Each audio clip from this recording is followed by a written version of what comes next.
আসসালামু আলাইকুম প্রিয় শৌখিন শিকারী ভাই এবং বন্ধুগণ।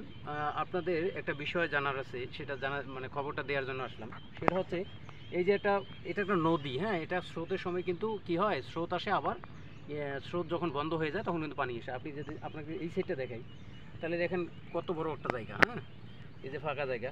এখানে প্রজেক্ট করার কথা ছিল কিন্তু আসলে প্রজেক্ট হয়নি।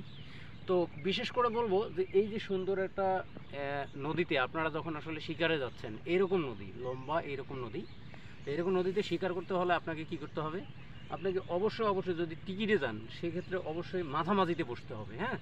মাঝামাঝিতে বসতে হলে কি মানে কেন বসবেন, এটা একটা প্রশ্ন থেকেই যায়, কেন বসবো আমরা। তাহলে আপনার মানে বসার উদ্দেশ্য হচ্ছে যে এই জায়গার মাছ, এই জায়গার মাছ আর এই জায়গার মাছ, এই দুই কোণার মাছ কিন্তু যাওয়া আসা করে। অর্থাৎ যাওয়া আসা করতে যদি টোপ বা চার চোখে পড়ে তাহলে কিন্তু সেই চার টোপটা খাবে। বন্ধ কর, মোবাইল ধরিয়ে দুনিয়া ঠ্যাং জুলকে জুলকি না আসিস।